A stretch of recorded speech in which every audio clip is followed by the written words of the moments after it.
Um cara acabou de perder o emprego. A fábrica onde ele trabalhava tá fechando as portas. Ele recebe um cheque de indenização, uma grana que mal dá pra sobreviver alguns meses. Os pais dele imploram: guarda esse dinheiro, moço, arruma outro trabalho de verdade. Só que ele ignora todo mundo. Ele pega o dinheiro e compra um computador. Um único computador. E com esse computador, esse desempregado escocês, sem grana e sem futuro, começou algo que ia virar o produto de entretenimento mais lucrativo da história da humanidade. Trust? Trust. Como assim, Peter? Como que um cara sem emprego numa cidadezinha industrial da Escócia deu origem a uma empresa bilionária, ao jogo mais esperado do planeta e uma das maiores polêmicas da cultura pop? Vem comigo até o final, porque a história da Rockstar é um buraco bem mais fundo do que você imagina. Tem um bug que virou lenda, tem escândalo forjado de propósito, tem gente ficando bilionária, tem uma empresa comprada pelo valor de uma moeda e tem um adolescente que humilhou uma gigante usando só um controle de televisão. Então vamos lá, vamos começar do comecinho de tudo. Em Next Trunks, Peter aqui. Bom, hoje a gente vai contar a saga completa da Rockstar Games. De onde saiu essa empresa, como ela quase morreu antes de nascer, como que ela virou sinônimo de polêmica e como que ela chegou no GTA 6, um jogo que já bateu recorde antes mesmo de sair. E eu vou te falar, quando você entender toda essa jornada, você vai olhar pro GTA 6 assim de um jeito completamente diferente. Já vai comentando aqui embaixo, qual foi o primeiro GTA que você jogou na vida? Vice City, San Andreas, GTA 5? Ou você dos antigos jogou aquele primeirão lá, bem de cima, né? Com aquela visão panorâmica? Quero ver nos comentários agora, vamos ver qual time você tá. Bom, então bora conhecer o cara que começou tudo. O nome dele é... Segura, galera, que essas vão cair pra trás. Qual o nome de quem começou tudo? David Jones. No finalzinho vem um negocinho. Exatamente, mas não é quem vocês estão pensando, é outro. Esse aí nasceu em Dundee, na Escócia, em outubro de 1965. Guarda esse nome, porque sem esse cara, nada disso existiria. Bom, o David era um moleque comum de uma cidade industrial, mas ele tinha uma paixão dentro dele. Ele amava computador. Na escola dele, ali em Leighton High, apareceu um Apple II, e foi ali que o David pegou os primeiros truques de programação. Aí, em 1983, ele arrumou um trabalho de aprendiz numa fábrica da Timex, né, em Dundee. E olha que curioso, essa fábrica não fazia só relógio, não. Ele montava computadores caseiros para Sinclair, tipo o famoso ZX Spectrum, existiu no Brasil nos anos 80, ok? Ou seja, o David estava trabalhando bem no coração de onde a computação caseira nascia na região dele. E foi mais ou menos nessa época que rolou um encontro que mudaria tudo. Toda quinta-feira à noite, um grupinho de amigos se juntava num clube de computador chamado Kingsway Amateur Computer Club. Era ali que a molecada nerd de Dundee ficava trocando ideias sobre jogos, sobre máquinas, sobre como criar os próprios jogos. E foi ali que o David conheceu 3 caras que iam entrar pra história com ele: Steve Hammond, Russell Kay e um moleque de 14 anos, o mais novo do grupo, chamado Mike Daly. Segura o nome do Mike Daly também, porque ele vai voltar nesse vídeo aqui. Só que aí, o mundo desabou. Lá pela metade dos anos 80, a Sinclair começou a afundar no mercado e a fábrica da Timex em Dundee começou a demitir gente. O David foi um dos que saíram. Ele aceitou uma demissão voluntária e recebeu um cheque de 3.000 libras. Mais ou menos meio ano de salário dele, ok? Então pensa na situação, galera. Cara jovem, sem emprego, numa cidade que estava perdendo indústria, inclusive. O sonho de qualquer pai era que o filho guardasse essa grana. E os pais do David realmente não achavam que ele estava tomando a decisão certa. Mas o David meteu louco. Ele pegou as 3.000 libras e o que ele fez? Comprou um computador, um Amiga 1000. E ele se matriculou para estudar computação. E aqui vem a parte bonita dessa história. Como ele passou fácil no primeiro ano do curso, sobrou um tempo livre. E esse tempo livre ele usou para fazer uma coisa só: aprender a programar naquele Amiga e criar o próprio jogo. Engraçado, galera, que eu consigo me ver um pouquinho na história dele, ok? Porque eu passei por isso tudo também, só que eu tomei rumos diferentes, né? Também comecei a programando jogos no final dos anos 80, início dos anos 90, eu fazia muito isso, garotinho, moleque fazia isso também, então eu vejo muito esse universo dele em mim também. Eu tive um MSX, que era o expert da Gradiente, não? Eu aprendi a programar ali. Aprendi a programar primeiro com o TK-85, depois migrei pra esse. O computador Amiga era antes desse, né? Bom, vamos lá, vamos voltar pra ele aqui. Bom, aí ele ficou um ano inteiro debruçado ali na telinha, montando um jogo de nave chamado, na época, Coppercon One. Imagina a cena, galera, um cara que todo mundo achava que tava jogando o futuro fora, trancado, programando um joguinho de nave. Você teria coragem de apostar todas as suas fichas assim? Olhando hoje é fácil, né? Mas pensa naquela época, entende? Esse joguinho de nave virou o Menace, lançado em 1988. E foi com o Menace que nasceu oficialmente a empresa. O David chamou os amigos do clube, o Mike Daly, o Russell Kay e o Steve Hammond, e fundaram juntos o estúdio. O nome? DMA Design. Foi o primeiro estúdio de games que eles montaram. E olha a zoeira nerd, DMA foi tirado dos manuais de programação do Amiga, onde as letras significavam Direct Memory Access, que é um jeito técnico do computador acessar a memória mais rápido, né? O David só achou que soava legal esse nome. Inclusive, dentro da empresa, eles brincavam que DMA, na verdade, significava Doesn't Mean Anything. ou seja, não significa nada, né? Puro humor nerd. As primeiras salas da empresa foram cedidas pelo sogro do David, que era dono de uma peixaria frita em Dundee. Exatamente, cara. A empresa que ia criar o GTA começou num cômodo em cima de uma antiga loja de peixe e batata frita, cara. Não tem como inventar uma origem mais humilde que essa aí, de verdade. Bom, o Menace vendeu cerca de 20 mil cópias, o suficiente para bancar os próximos projetos. E aí, em 1991, aí veio o divisor de águas. A DMA lançou Lemmings, aquele jogo dos bichinhos verdes, né, que vão andando em fila e caem de penhasco se você não salvar eles. Lemmings foi um fenômeno mundial. Vendeu mais de 20 milhões de cópias em dezenas de plataformas. Sabe o que isso significa? Significa que o David Jones já era um cara extremamente rico ainda na casa dos 20 anos. Um moleque que os pais achavam que estava jogando dinheiro fora virou milionário fazendo joguinho, mas o David queria mais. E é nesse ponto aqui que entra o jogo que muda a história dos videogames. Vamos pular agora para 1995. Onde você estava em 1995? Seu pai não tinha te fabricado ainda, né? Bom, a galera da DMA começou um projeto novo, sem grandes pretensões, chamado Race and Chase. E a ideia era simples, é um jogo de carro visto de cima, meio corrida, meio pancadaria, onde você podia jogar como policial ou como bandido. Sabe qual que era o problema? Quase ninguém no estúdio acreditava naquele jogo. O time ele era formado quase todo por gente recém-formada, sem experiência. O desenvolvimento era uma bagunça. E tem mais, a divisão americana da distribuidora vivia pedindo para cancelar o projeto. Por quê? Porque o time não entregava nada no prazo, então cancela logo isso aí, né? Ou seja, o jogo que ia virar uma das maiores franquias da história quase foi jogado no lixo várias vezes. Um dos roteiristas do projeto, o Steve Hammond, né? Ele chegou até a dizer que na época o GTA parecia só mais um projeto qualquer, que às vezes até parecia que ia dar um desastre e que ele preferia até estar trabalhando em outra coisa. Ninguém sabia que estava sentado em cima de uma mina de ouro. Aí surge a lenda mais famosa dessa história. Conta-se que um bug, um errinho de programação, deixou os carros de polícia completamente malucos dentro do jogo. Em vez de perseguir o jogador de um jeito normal, os carros da polícia saíram batendo em tudo, criando um caos absurdo e absurdamente divertido. E foi esse caos que teria salvado o jogo. Mas calma, porque aqui entra a responsabilidade. Os veteranos do estúdio depois vieram desmentir a versão romântica, né? Segundo eles, não teve um momento mágico único. O que aconteceu foi uma série de mudanças, né? Eles refizeram a direção dos carros, colocaram um rádio dentro do veículo e trocaram o sistema de missões por um sistema de pontos estilo fliperama. Foi a soma de tudo isso que deixou o jogo bom. Mesmo assim, olha que curioso, cara. Até hoje, quando você joga qualquer GTA e sai numa perseguição alucinada com a polícia, você tá jogando exatamente aquilo que já era a alma do Race and Chase lá em 1995. O DNA nunca mudou, né? Bom, o projeto foi renomeado de Race and Chase para Grand Theft Auto, que é um termo jurídico americano para roubo de carro. E aqui vem uma jogada de mestre, né? Suja e genial ao mesmo tempo. A distribuidora BMG Interactive contratou um relações públicas chamado Max Clifford. E esse cara tinha um plano, usar a polêmica como marketing. A ideia era cínica e era simples. Quanto mais gente reclamasse do jogo, mais gente ia querer jogar. Inclusive foi o próprio David Jones que anos depois, em 2012, revelou que boa parte da polêmica em volta do GTA foi engenharia pura do Max Clifford. Não foi acidente, foi plano. E funcionou demais.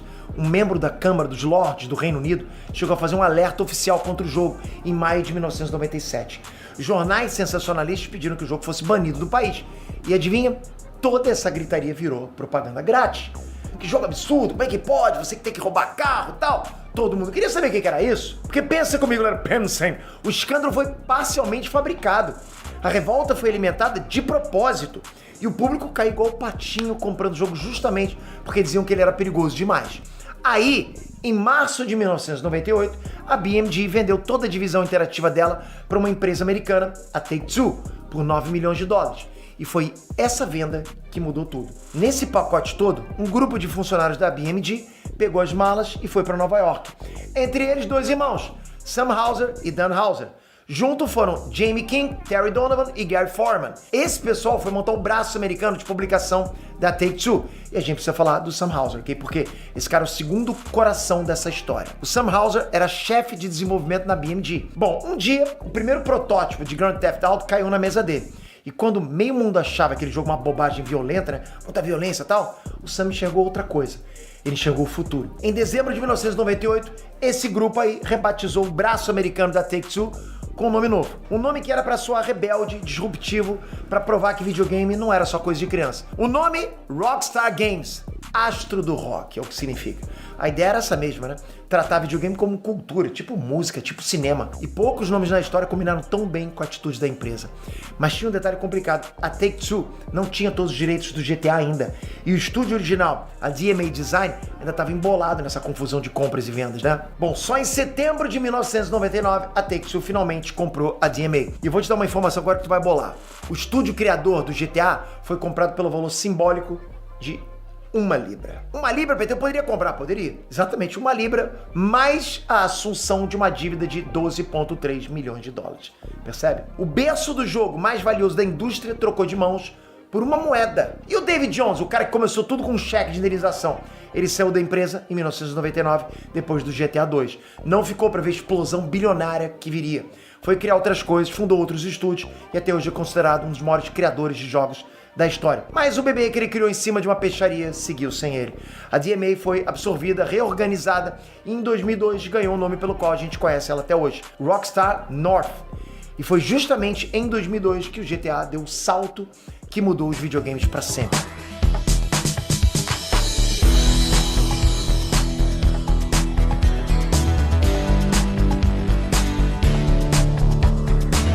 Mas deixa eu não pular a etapa, ok? Antes de virar gigante, a Rockstar soltou 2 complementos do GTA original, London 1969 e London 1961, em 1999, ambientados numa versão fictícia de Londres. Foi a primeira vez que a série usou música licenciada de verdade nas rádios do jogo. Segura essa informação porque as rádios do GTA viriam se tornar uma das marcas registradas mais amadas da franquia. E aí a gente chega em outubro de 2001, Grand Theft Auto 3.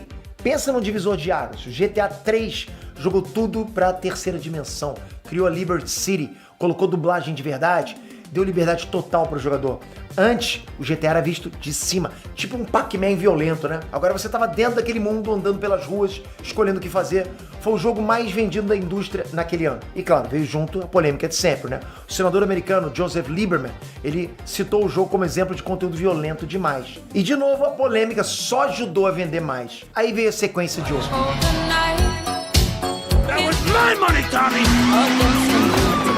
Vice City, em 2002, capturou a estética da Miami dos anos 80, com neon, cores berrantes, né? Uma trilha sonora sensacional. Só nos Estados Unidos, Vice City vendeu 1 milhão de cópias na primeira semana. Depois veio San Andreas, em 2004, com um mapa gigantesco, inspirado na Califórnia, dezenas de horas de jogo e uma liberdade que ninguém tinha visto antes. Um open world nunca mostrado antes na história dos games. Mas, Pedro, e a fama de empresa polêmica continuou? Continuou e piorou. A Rockstar começou a soltar jogos cada vez mais pesados e maduros, tipo Manhunt, né, que mexia com temas sombrios de violência extrema. A empresa construiu a reputação dela em cima disso. Mundos abertos, densos, narrativa adulta, sátira ácida da sociedade americana. Então tinha gente que amava, gente que odiava, mas ninguém conseguia ignorar isso. Todo mundo falava sobre isso em tudo quanto é lugar, tudo que era portais, tabloides, tudo. E eu vou te falar uma coisa que mostra o tamanho que a Rockstar já tinha. Em 2008, a Take-Two, dona da Rockstar, recebeu uma proposta de compra de 1,9 bilhão de dólares da Electronic Arts, a gigante rival. E recusou. Recusou quase 2 bilhões de dólares. Por quê? Porque eles sabiam que tinham algo muito maior nas mãos. E tinham mesmo, né? Porque a Rockstar não era só GTA. Em 2010 veio Red Dead Redemption, o faroeste da empresa, que virou um dos jogos mais premiados da sua geração. Depois, em 2018, veio o meu jogo preferido de todos, Red Dead Redemption 2, uma obra-prima absoluta que hoje já vendeu mais de 77 milhões de cópias. Esse jogo redefiniu o que um mundo aberto podia ser, galera, com nível de detalhe que beira até o obsessivo, né? Cavalo que reage ao clima, personagens que envelhecem, um cuidado quase de cinema em cada canto. Blockbuster total. Mas o dinheiro grande, no dinheiro absurdo, veio de um lugar só. Setembro de 2013, Grand Theft Auto 5.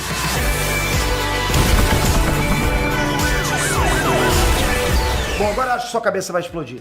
3 dias depois do lançamento, GTA V já tinha passado de 1 bilhão de dólares em venda, virando o produto de entretenimento mais rápido a atingir essa marca na história da humanidade. Pra você ter noção, o filme Avatar, né, que era o maior sucesso de bilheteria da época, levou 17 dias pra chegar em 1 bilhão. O GTA V fez isso em 3 dias.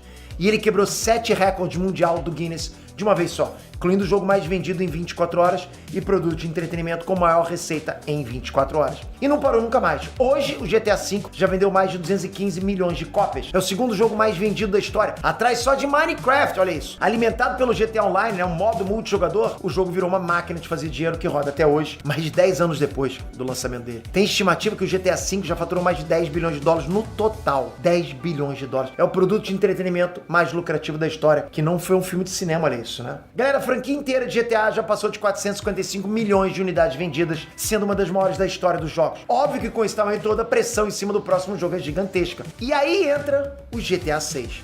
Só que antes do jogo veio o caos. E galera, que caos. Setembro de 2022, um usuário chamado Tipo Turbo Hacker apareceu no fórum e postou links de download para mais de 90 arquivos com cerca de 50 minutos de imagens do GTA 6 ainda em desenvolvimento. O vazamento se espalhou pela internet igual fogo em palha seca no mesmo dia. Foi considerado um dos maiores vazamentos da história dos videogames, se não o maior. A Rockstar, que é conhecida por ser secreta ao extremo, foi obrigada a admitir publicamente que o jogo existia meses antes do que planejava. E a parte mais surreal dessa história toda, quem era o hacker? Um garoto de 17 anos de Oxfordshire, na Inglaterra, chamado Adrian Courtage, membro de um grupo hacker chamado LAP. Esse grupo já tinha atacado gigantes, tipo Nvidia, Microsoft, Samsung, Uber. Mas o detalhe que ninguém acredita é como que ele fez o ataque à Rockstar. Ele já estava sob custódia policial, né, num quarto de hotel, sob proteção, sem os equipamentos dele. E mesmo assim ele invadiu a Rockstar, usando só um controle de Amazon Fire TV Stick, a televisão do hotel e o celular. Ele entrou no sistema interno de comunicação da empresa e ameaçou soltar o código-fonte do jogo. Pensa nisso. Uma das empresas mais valiosas e secretas do mundo dos games foi invadida por um adolescente com controle de TV. Cara, isso é plot de filme, né? Parece roteiro de filme. Em dezembro de 2023, ele recebeu uma internação hospitalar por tempo indeterminado por ser considerado de alto risco. Uma história triste e bizarra ao mesmo tempo. Bom, aí veio uma reviravolta. Aquele vazamento que parecia um desastre total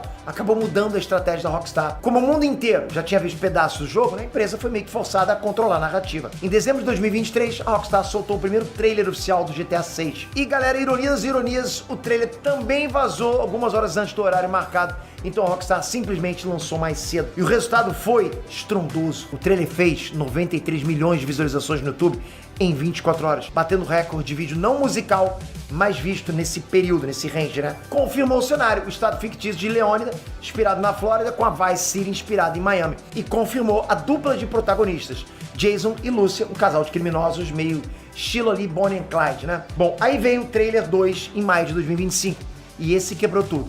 Foram 475 milhões de visualizações em 24 horas em todas as plataformas juntas, o maior lançamento de vídeo da história, batendo até trailers de filmões tipo Deadpool e Wolverine. Só pra você ter uma noção, ok? 475 milhões de views num dia representa mais ou menos 6% da população mundial inteira assistindo o mesmo vídeo no mesmo dia. Um jogo, cara, um trailer. Teve até uma música dos anos 80 que apareceu no trailer, né? Hot Together, das Pointer Sisters, que teve as reproduções do Spotify aumentadas em 182.000%. Isso não é hype de jogo, né? Isso é fenômeno cultural. Mas nem tudo foram flores nessa reta final. A espera foi longa e cheia de idas e vindas, altos e baixos. GTA 6 era esperado inicialmente para o fim de 2025. Aí foi adiado para 26 de maio de 2026. E depois adiado de novo, dessa vez para 19 de novembro de 2026, com a Rockstar dizendo que esses meses extras eram para terminar o jogo com o nível de polimento que os fãs merecem. 2 adiamentos num dos lançamentos mais importantes da história da indústria. Isso mostra o tamanho da pressão e também do risco envolvido. E teve também a questão do preço e dos bastidores. A Rockstar anunciou o GTA 6 a $79,99. Isso reacendeu o debate sobre jogos ficarem cada vez mais caros. Porque sim, a Rockstar levantou o padrão, levantou a régua, né? Todos os jogos acabam seguindo a Rockstar. Além disso, ao longo dos anos, a empresa acumulou críticas sobre a cultura de trabalho, com relatos do chamado crunch, né? Que é aquela pressão de trabalhar horas absurdas na reta final de um projeto. Eu vou deixar claro pra vocês, são relatos e acusações que fazem parte de um debate maior sobre a indústria de games, né? Eu tô citando pra vocês porque faz parte da história completa da empresa, não só a parte bonita. Sobre o orçamento do GTA 6, também rola muita especulação. Analistas estimam algo entre 1 e 2 bilhões de dólares, o que faria dele o jogo mais caro já produzido. Só que atenção, né? Isso é estimativa. A Take-Two, dona da Rockstar, já veio a público dizer que o número de 2 bilhões não é verdade. Nenhum orçamento foi divulgado. Então fica assim no campo do provavelmente muito caro, mas sem número confirmado. O que a gente sabe de concreto é que o jogo sai dia 19 de novembro de 2026, primeiro para o PlayStation 5 e Xbox Series X e S, com uma versão de PC provavelmente chegando depois. As pré-vendas abriram em junho de 2026 e os analistas apostam que esse pode ser o maior lançamento comercial da história do entretenimento, com estimativas de milhões de cópias vendidas logo no primeiro dia. Agora pensa na jornada completa, galera. Um cara desempregado que apostou o dinheiro da indenização no computador contra a vontade dos pais. Uma empresa que começou em cima de uma peixaria frita. Um projetinho de carro visto de cima que quase foi cancelado, feito por novatos numa cidade industrial da Escócia. Um bug que virou lenda. Um escândalo forjado de propósito para vender. Um estúdio comprado por uma libra, uma moeda. Um grupo de visionários que apostou tudo num jogo que o mundo achava que era lixo. Traições, brigas, adiamentos, um hacker adolescente com um controle de TV e, no fim de tudo, o jogo mais esperado do planeta. É a receita para esse sucesso.